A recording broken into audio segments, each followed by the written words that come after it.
Middle east special report में आपका खैर मकदम है। ओह, उर्दू बड़ी भारी बोल देता हूँ। मेरे दोस्तों, मिडिल ईस्ट की खबर है, लेकिन कुछ ईरान से जुड़ी हुई खबर पहले मैं आपको देना चाहता हूँ।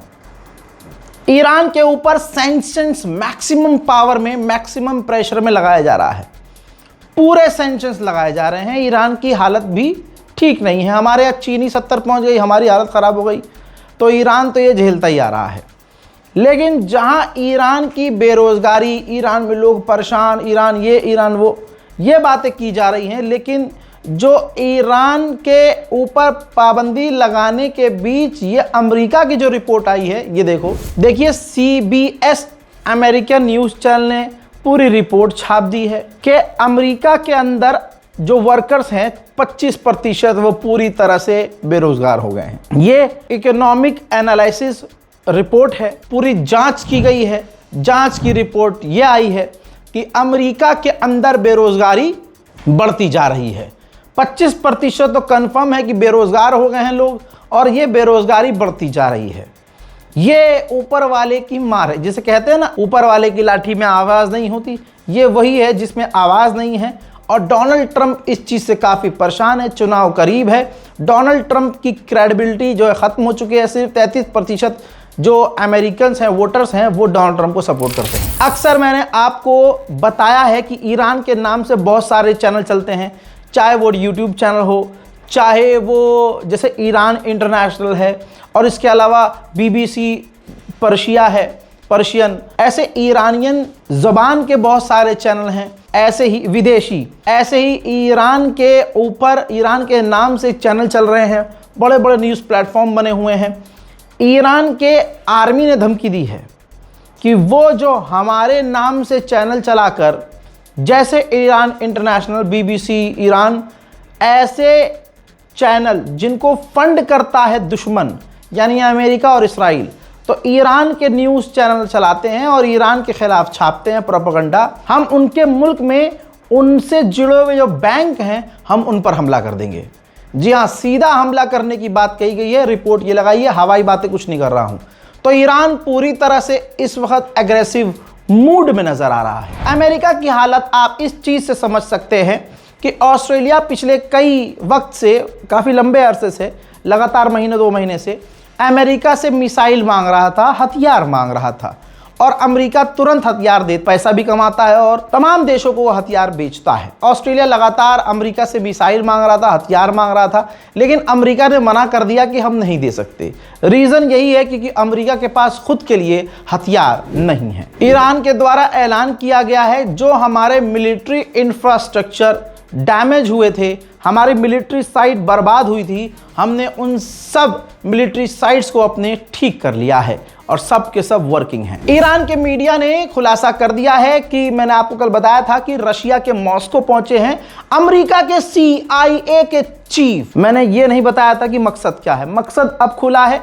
सोर्स है ईरानियन मीडिया। ईरान मीडिया और रशियन मीडिया कोलैब करके काम करते हैं, तो जाहिर सी बात है वो भरोसेमंद है। तो ईरानियन मीडिया ने खुलासा किया है कि CIA का चीफ मॉस्को इसलिए गया है क्योंकि न चीन मना पा रहा है ईरान को, न ओमान मना पा रहा है, न पाकिस्तान मना पा रहा है। तो रशिया के व्लादिमीर पुतिन से काफ़ी अच्छे रिश्ते हैं, बहुत अच्छे रिश्ते हैं ईरान के। तो CIA का चीफ पुतिन को मनाने के लिए गया है कि आप ईरान को मनाइए कि हमारी बात मान ले, पूरी तरह से लड़ाई ख़त्म कर दे और हमसे डील कर ले। ईरानियन मिलिट्री जर्नल ने ईरानियन सेमिनार में कहा है कि ईरान और अमेरिका की इस जंग से सारी दुनिया अमेरिका की कमज़ोरी को जान चुकी है। अब अमेरिका पहले जैसा कभी नहीं रहेगा। हजरात, नहीं पता कि ये हमला किसने किया। ये देखो, टैंकर, हॉर्मूज के करीब एक टैंकर है जिसके ऊपर हमला हुआ, और टैंकर के ऊपर मौजूद जो तेल था वो अब समुद्र में रिस रहा है, बह रहा है। अब ये टैंकर बेकार हो चुका है। अभी तक क्लियर नहीं है कि इस टैंकर पर किसने हमला किया। वहीं ईरान ने कहा है कि इसराइल का जो न्यूक्लियर हथियार है, जिसका वो ऐलान नहीं करता, जिसको वो मानता नहीं है, लेकिन है उसके पास न्यूक्लियर बम, वो न्यूक्लियर प्लांट इसराइल का पूरे इलाके के लिए खतरा है। ऐसी बात डोनाल्ड ट्रंप ने की जैसी अब नेतन्याहू की सरकार कर रही है। इसराइल की मीडिया, ठीक है, बार बार बोलना पड़ता है, लोग कंफ्यूज हो जाते हैं।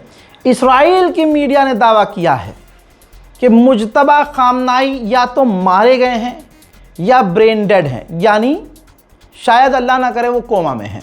ऐसे दावे इसराइल की मीडिया भी कर रहा है। ईरान के राष्ट्रपति पेजेश्कियान ने कहा है कि अमेरिका हम पर जितना प्रेशर डाल ले, जितनी हम पर पाबंदी लगा ले, अब तक वो लगाता ही आया है और आगे भी लगा रहा है, लगाए, हम पर इससे कोई फर्क नहीं पड़ने वाला। वहीं ईरान के विदेश मंत्री ने यूएन को चिट्ठी लिखी है कि ये गैर कानूनी काम जो कर रहा है, इकोनॉमिकल वॉरफेयर जो छेड़ रहा है अमेरिका और हम पर पाबंदियां लगा रहा है, यूएन इसकी निंदा करे। उधर दोस्तों, ईरान के राष्ट्रपति पेजेश्कियान रशिया के राष्ट्रपति व्लादिमीर पुतिन से मुलाकात करने वाले हैं।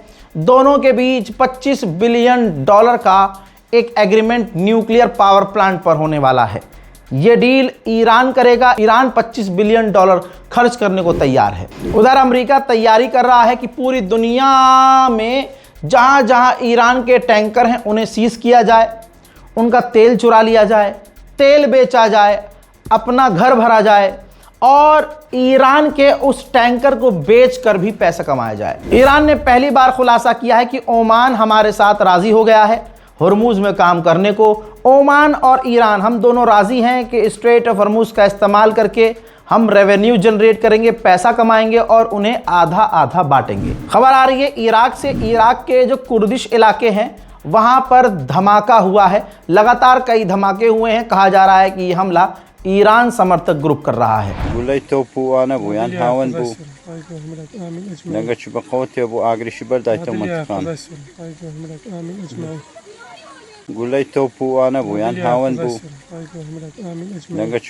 उधर सऊदी अरब की अरामको कंपनी एशिया में सबसे ज़्यादा तेल बेच रही है और एशिया में चाइना को सबसे ज़्यादा सऊदी अरब तेल बेच रहा है ताकि चीन ईरान से तेल ना ले। देखिए, बहुत बड़ा अपडेट ये है, जो न्यूक्लियर एग्रीमेंट किया जा रहा था ट्रंप और मोहम्मद बिन सलमान के द्वारा, जिसमें ये बात आई थी कि इस डील में सऊदी अरब और इसराइल का नॉर्मलाइजेशन है।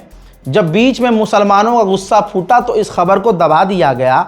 आज डोनाल्ड ट्रंप ने बताया कि हमने पूरा 30 साल का एग्रीमेंट जो सऊदी अरब के साथ करना है, जिस डील में सऊदी का इसराइल से नॉर्मलाइजेशन भी है, हमने वो पूरा जो एग्रीमेंट है बनाकर अपने कांग्रेस में यानी अपने पार्लियामेंट में अप्रूवल के लिए भेज दिया है। यानी सऊदी नहीं भेजा है, अभी कांग्रेस यानी अमेरिका की जो कैबिनेट है, जब वो अप्रूवल देगी तब सऊदी अरब से डील होगी। उधर मेरे दोस्तों, हूथीज ने यमन के अल मोखा पोर्ट पर मिसाइल लॉन्च की है। हजरात, यमन की सरकार का जो प्रधानमंत्री है वो और ब्रिटेन के प्रधानमंत्री उन दोनों ने आपस में हूथीज के खिलाफ फोन पर बात की है। मीम बनाया जा रहा है अरब मीडिया में, इंडियन मीडिया में, कि ईद उल मिलादुन नबी के दौरान वहाँ जो ईद उल मिलादुन नबी हूथी यमन के अंदर मनाया गया है तो उसमें चेकिंग हो रही है। ये देखिए, चेकिंग हो रही है। तो चेक क्या कर रहे हैं? हथियार टंगा हुआ है, बंदूक की गोलियां जेब में पड़ी हुई हैं,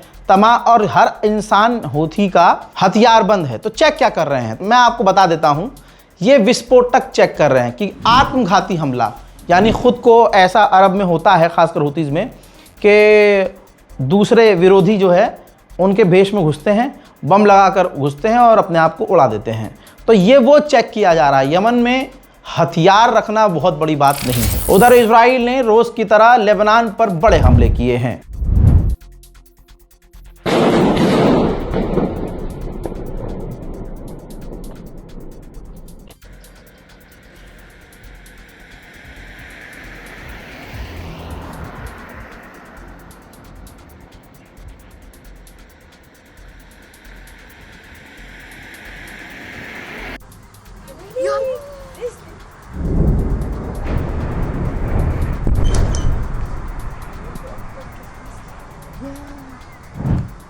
कमाल ये है, लेबनान पर लगातार हर दिन हर घंटे हमलों का अपडेट आ रहा है, लेकिन लेबनान के ये अरब के दूसरे जो अरब के जो दोस्त हैं, भाई जिसे कहते हैं, ये लेबनान के ऊपर हो रहे रोज़ के हमलों पर खामोश है। उधर आइए, गज़ा में इससे बुरा हाल है।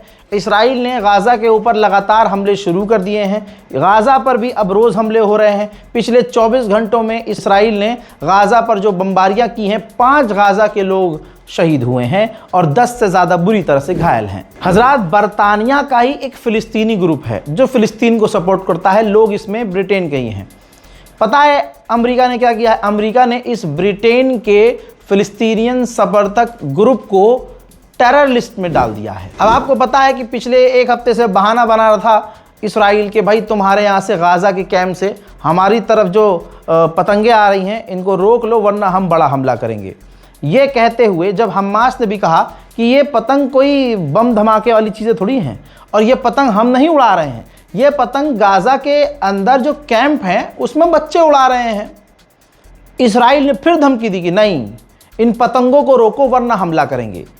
इसी बीच इसराइल ने हमले किए, लगातार वो कर रहा है। अब इस छोटे से बच्चों को देखिए जो गाज़ा के कैंप में रहता है, दोबारा से इसराइल के हमलों को देखकर ये इतना परेशान हो गया कि वो अपनी पतंगे खुद फाड़ रहा है।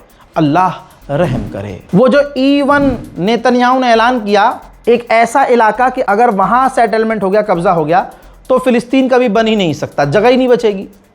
तो इसराइल के प्रधानमंत्री नेतन्याहू अपनी तारीफ़ कर रहे हैं, अपनी तारीफ़, अपने पॉइंट सारे लिख के लेके आए हैं और कह रहे हैं कि मैंने 101 सेटलमेंट अप्रूव किए हैं, फ़िलिस्तीनियों की ज़मीन पर 101 और जगहों पर कब्ज़ा। इसके अलावा हमने ये फ़िलिस्तीनियों को पीछे ढकेला, हमने गाज़ा में आतंकियों को मतलब वही जो उसने अपने नरसंहार किए, वो अपने नरसंहार को तारीफ़ में बयान कर रहा है। अमेरिका में एक स्टेट है पोर्टलैंड, उसकी ये तस्वीर है। एक फ़िलिस्तीन समर्थक महिला, अमेरिकी महिला फ़िलिस्तीन के लिए सड़क पर प्रदर्शन कर रही थी। कोई गलत चीज़ नहीं कर रही थी, लेकिन इजरायली समर्थक उस महिला को सड़क पर पीटने लगा। वहीं गज़ा जो तबाह हुआ है उसका एक मंजर बड़े लंबे समय बाद आया है। ये गाज़ा का हाल है। इसराइल अभी भी गाज़ा के अंदर तोड़फोड़ कर रहा है, बचे कुचे मकानों को चूर चूर कर रहा है। हजरात, इसराइल ने जब से ये जंग शुरू की, जब से उसने नरसंहार किया है, 21,500 सिर्फ बच्चों को ही कत्ल कर चुका है। 1,244 मस्जिदों को शहीद कर चुका है। फ़िलिस्तीन के वेस्ट बैंक में एक कैथोलिक चर्च की जो नन है वो जा रही थी, इसराइल का एक व्यक्ति पीछे से धक्का देता है उनको और उन पर हमला कर देता है। गिरफ्तारी होती है इस व्यक्ति की और इसराइल तो इसराइल है और इसराइल की कोर्ट भाई जज ने कहा कि ये जो यहूदी व्यक्ति था, लड़का, ये मेंटली इल है, ये कहते हुए उसे रिहा कर दिया। हज़रात, आप समझ सकते हैं कि गाज़ा में क्या क्या प्रॉब्लम है। ये वही डिटेल है, अकाउंट डिटेल। अगर आप चाहते हैं, जैसा मैं आपसे रोज़ अपील कर रहा हूं कि अगर आप चाहते हैं, क्योंकि पहले की बात अलग थी, पहले लोग हेल्प कर भी रहे थे, अब इतनी ज़्यादा मदद नहीं आ रही है, या कहें कि गाज़ा अब इतना हाईलाइट नहीं है उनकी नज़रों में। सो आपसे यही अपील है कि आप अगर मदद करने की चाहत रखते हैं, वो तो दिल में आती है बात, तो आप मदद कर सकते हैं। इस रिपोर्ट को शेयर कीजिए, अपनी राय कमेंट में लिखिए, दुआओं में याद रखिए, चैनल को सब्सक्राइब कीजिए। जय हिंद।